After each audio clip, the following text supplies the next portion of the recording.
Fox. A Stafford man says he was arrested by 7 U.S. deputy marshals for an outstanding student loan. But now the top brass at the U.S. Marshals Service wants to tell its side of the story.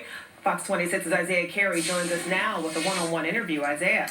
Well, guys, first, a spokesperson for the U.S. Marshal's office in Houston says they were assigned 26 outstanding student loan cases in Houston last year, and 7 people were arrested.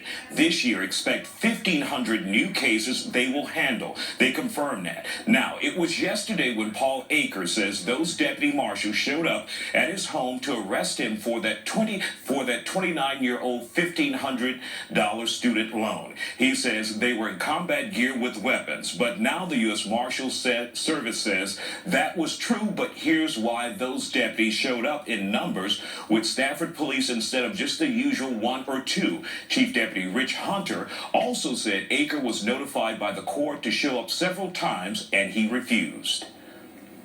He came out a second time. That's when one of the deputy marshals approached him, identified himself as U.S. Marshal, and asked to talk to him. Mr. AKER immediately ran back into his house and shut the door. At that time, the U.S. Marshal went back to his car and called the court and asked the judge if we had permission to arrest him. The judge says, by all means, go in and get that man. So at that point, we called for backup. On scene now are 5 deputy marshals. As they approach the house, they knock on the door, announce U.S. Marshals, open the door please, and Mr. AKER indicated through the door that he had a gun. My deputies backed off, retreated to an area of cover, and called for local support. 2 uniform officers arrived, a total of 7 now, as indicated in the report, and approximately 2 hours later, Mr. AKER came out of the house, had his hands up, had his cell phone in his hand, and we took him into custody. During a cursory search of where he was arrested, we did locate a loaded handgun. Now, we questioned AKER again today after that interview with the U.S. Marshals Service on how it went down last Thursday morning at his home. We also asked him about the gun and did the marshals notify him about the outstanding loan. I came out of my garage, headed down the driveway, and looked around to the left here. I saw an SUV sticking out, and I was wondering, well, whose truck is that? My neighbors always have an event. And I looked over. By the time the person saw me, they quickly turned around and came up to my driveway. The person jumps out. He has a hard hat on, a workman's hard hat, and a work uniform. And he gets out and he says, "Is your name Winford AKER?"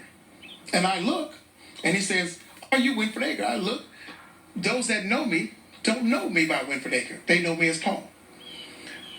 I backed up. I went back in my house. He drove away.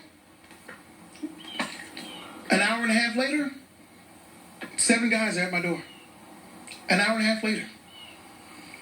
Did it merit that? No. I never came out of the house with a gun. When they hit the door, and I hadn't looked out the door first. I thought it was that guy with the hard hat. I said, "I have a gun." I went to my kitchen window and looked out. I saw the PD, and then I saw the 7 guys. I took the clip out the gun, put the clip on the counter, put the gun on the other counter. I opened my garage and came out with my hands up. In the meantime, he says he only received 1 notification from the U.S. Marshals Service, and that was a postcard at his front door. That's what he maintains. In the meantime, many are surprised that someone can be arrested for a federally backed student loan that's outstanding. U.S. Marshals say it's their job if you owe a federal debt. It's our agency mandate. We work for the federal judiciary. The judiciary makes all the decisions that we execute. So it comes down from a federal judge that this is a federal loan default. It's a federal debt that's owed. And if this person is not complying with the court process, then he's going to order his marshals to go out and arrest that person. So, it's not the U.S. Marshals that make this decision to go out and arrest the student loan violators. It's coming from a federal judge. We don't do anything without a federal judge's authority. We're now awaiting the transcript of AKER'S court appearance to determine if it matches what he and the marshals both say to us in this report. So stay tuned, and bottom line, pay your federally backed student loans or reach out and make arrangements because you could be arrested. Hunt says once again there are 1,500 people they have to serve notice to in our area, and worst case scenario, you could be taken into custody if you do absolutely nothing in this case. That's a fact with no dispute. Isaiah Carey, Fox 26 News. A local rapper is giving back to dogs in the community. And U.S. Marshals say they are not bill collectors. Isaiah has more in The Factor.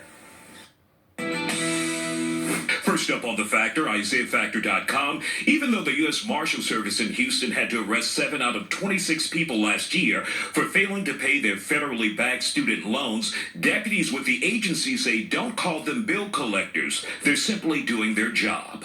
I wouldn't call it debt collectors. I'd call it following the judge's orders. If you want to look at the federal government as debt collectors, maybe that's a more accurate portrayal. We're just the enforcement arm of the federal judiciary.